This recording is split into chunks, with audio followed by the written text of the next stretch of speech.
I thought we should go over what we've already covered just to make sure you remember it, right? Number 1 is, no other gods before me. Number 2 is, no graven images. All right, we're going to get used to that. This week is, do not misuse the name of God. Now, when my older brother and I were growing up, we fought a lot. Maybe some of you who have siblings know what I'm talking about. Probably because we were only 14 months apart, we fought about and over everything, right? My mom likes to say how we even would fight in our sleep. In our separate bedrooms, across the hallway, one of us would yell out and the other would respond. But if our fighting ever went too far, if, and usually when, it became too mean and we started calling each other names, that's when we would get into trouble. And for calling each other names, for using words that we weren't supposed to, we were punished with the most poetic form of justice available at that time. Does anyone want to guess what our mom did to us? Amen. Yes. My mom did not hesitate to wash our mouths out with soap. We had to hold out our tongues while our mom would take a bar of soap and rub it on it. Yeah, some of you have been there. Yeah, I can tell. And then we usually had to stand in the hallway facing the wall for a certain amount of time. But it's really that first part, that washing your mouth out with soap, that I find fascinating. Right? I don't know if parents still do that. I don't know if it's allowed anymore. But I think it is such a creative form of punishment, right? Whoever came up with it was really funny. Because not only is it unpleasant, but I can't think of another punishment that so aptly fits the crime, right? Washing your mouth out with soap, literally trying to clean up your language with soap. It's just plain funny, right? But if only controlling our language was that easy, right? Today we are looking at that third commandment, or the second, for those of you who grew up counting them in the Catholic or Lutheran tradition, which we talked about last week. But for all intents and purposes, we are calling this the third commandment. This is the one that most people think has to do with bad words, bad language, inappropriate language. But it is so much more than that. So like we've done with the other commandments so far, it's good for us to begin by acknowledging how this commandment, how this word, is often narrowly defined and sometimes oversimplified. As you can imagine, the narrow interpretation of this commandment has to do with profanity. And granted, this rule in and of itself is not a bad one. Just a little while ago, we heard Jesus warning the crowds against the dangers of using foul language. But we've whittled this narrow interpretation down even further with a narrow definition of profanity that usually just includes a few words that society has deemed off limits or inappropriate or vulgar. And at this point, we basically essentially reduced the whole commandment down to just meaning no cussing, right? As long as you don't say any of those words that get beeped out on television, then you're doing all right. Or at least as long as you don't say them around children, you're fine. But again, the whole point of going through these commandments is to break them open so that they in turn might break us open. The whole point is to let these commandments breathe life into our faith and to lead us into that fullness of life that God desires for us. Because these commandments are about relationships, not just right behavior. By zooming out from narrow interpretations and oversimplified understanding, we begin to see how a more expansive view of these holy utterances has power to deepen our relationship with God and with others. So we begin our discussion of this third commandment by zooming out from our very narrow definition of profanity. So, instead of declaring just a handful of words off limit, what would happen if we instead define profanity as any utterance that is not life-giving? If we expand our definition, then we get a little bit closer to the heart of what this commandment is trying to teach us. Because, beloved of God, do you know that you have the power of life and death within you? That the words you speak have the power to promote life.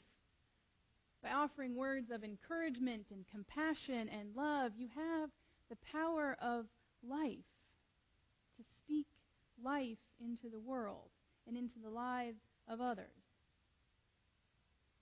But you also have the potential to cut down and destroy each other with words of cruelty or callousness or even just carelessness. You can destroy the life of another. You have the power of life and death within you. Earlier, we heard Jesus teaching the crowds about the power of words.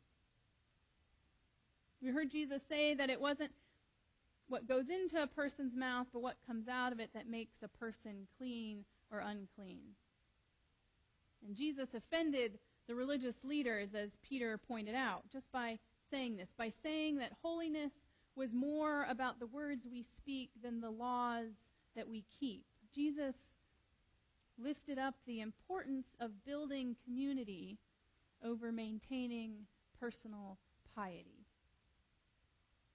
So, it's a little ironic, at least I find it a little ironic, that many religious folks have gone and made policing speech a matter of personal piety. This is that narrow interpretation of the commandment, that by refraining from heartless speech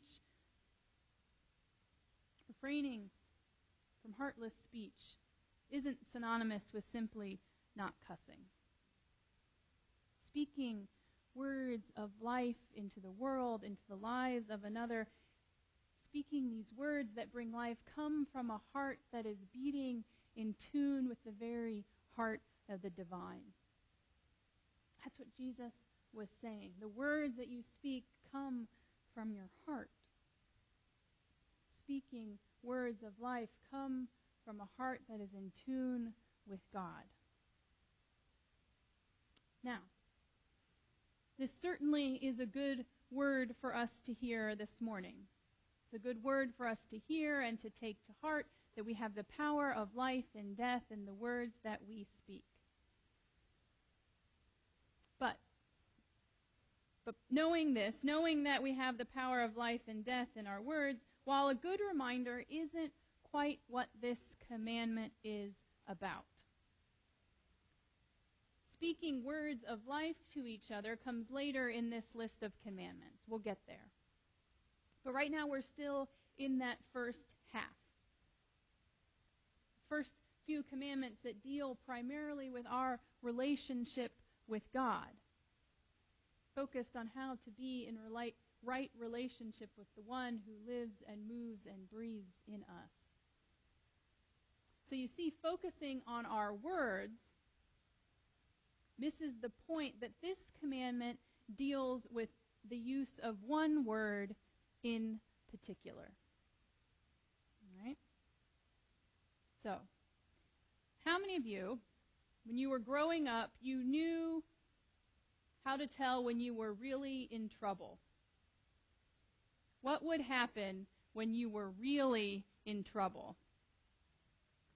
All your names, right? The only point of having a middle name is that so you would know when you were in trouble. The importance of a name. This is the word that this commandment deals with. When somebody broke out your full name, you either better run or come up with a really good excuse because you knew you were in trouble. Names are serious business, which is why the third word addresses the proper use of God's name.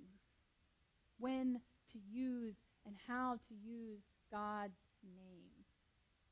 All three translations that we heard earlier emphasize this focus on God's name. Do not utter the name of the Holy One to misuse it. Do not use the name of Jehovah irreverently. Do not take the name of the Lord your God in vain. And all this emphasis on God's name goes back to the preamble that we read 2-3 weeks ago.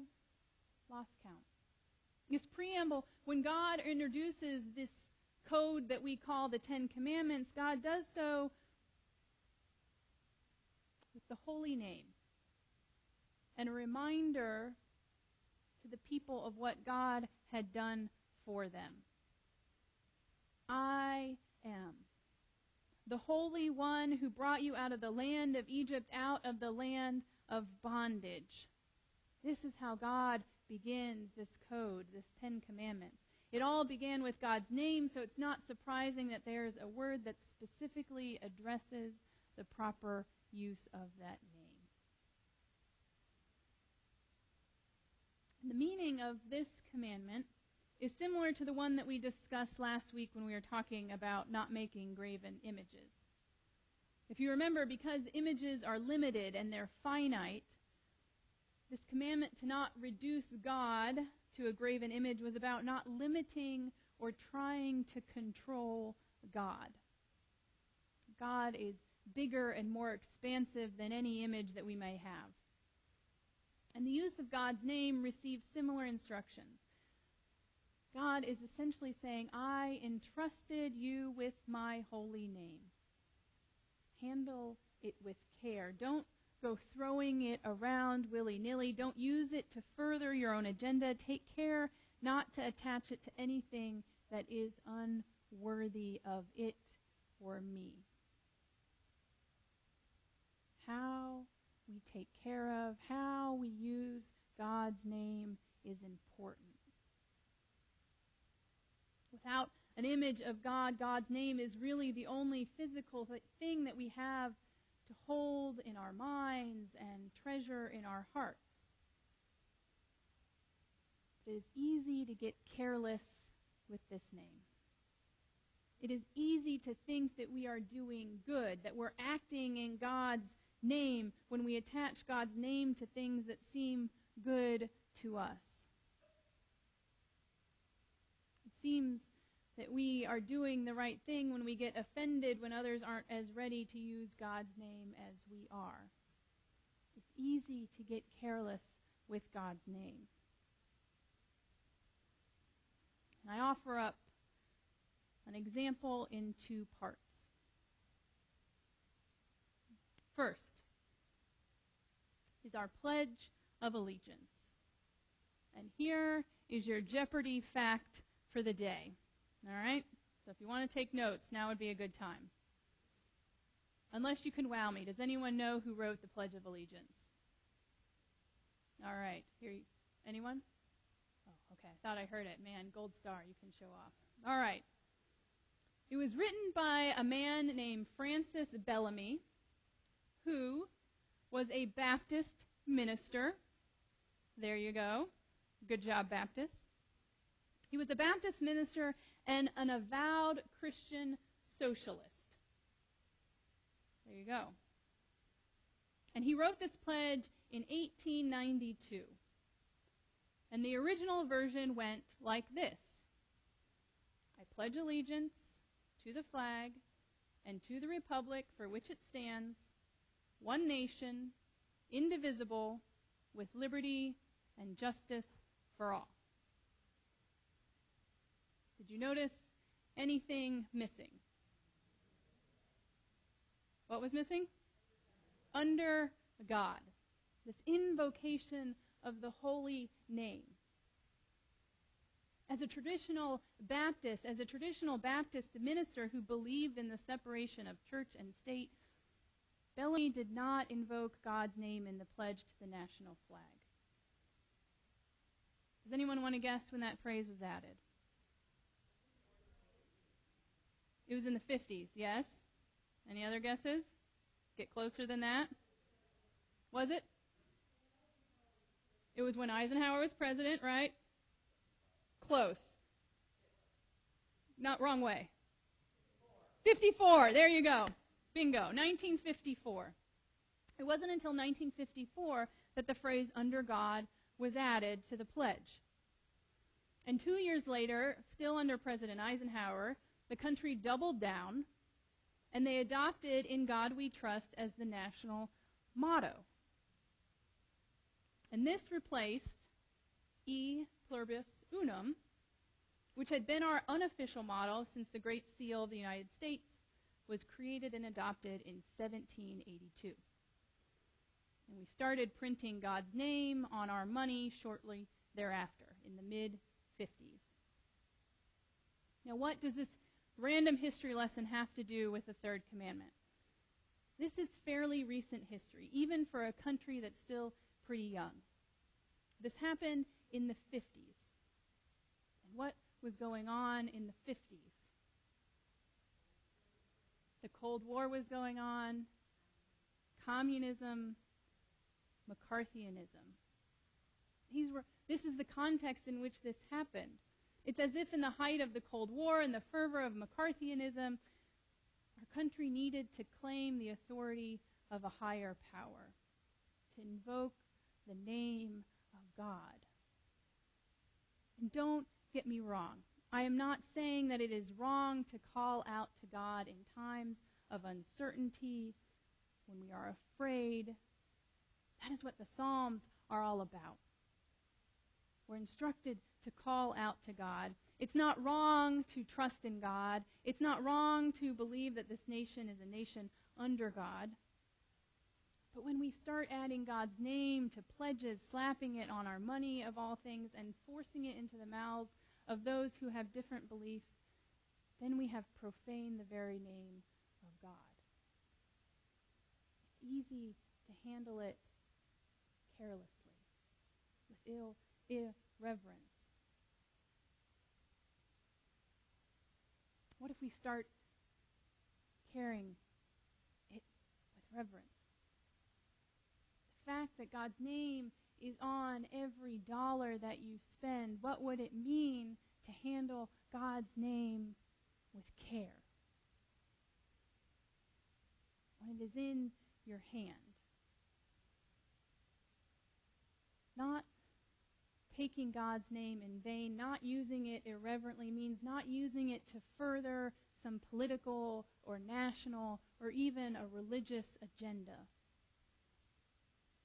Holding God's name with care brings us back to God's declaration that I am the Holy One who brought you out of Egypt and set you free from bondage. This is my name. What does it mean to handle that with care and reverence? God's name is rooted in compassion and liberation. It's about freedom in its truest sense. Uttering God's name with reverence is about living into the power of the great I am. The one who is always becoming, whose name is a verb, who is always breaking into the world and liberating the oppressed, who is always caring for the widows and the orphans, always feeding the hungry and lifting up the lowly, the one who is always welcoming the stranger and caring for the immigrant. This is the one in whom we live and move and breathe. This is the name that we bear. What does it mean to handle that with care? Beloved, God doesn't need us to defend God's name. What God desires of us, desires of you and of me, is to live into the fullness of that name. To let our lives be a living testimony to the power of that name that echoed through the cosmos before the beginning of time, the name that called creation into being. God desires us to plumb the depths of that beautiful name, to taste its sweetness on our lips, to honor its proclamation, to guard against its misuse, and to forever handle it with care and reverence. Beloved of God, may God find us faithful and true in this charge to not use God's name in vain. Amen.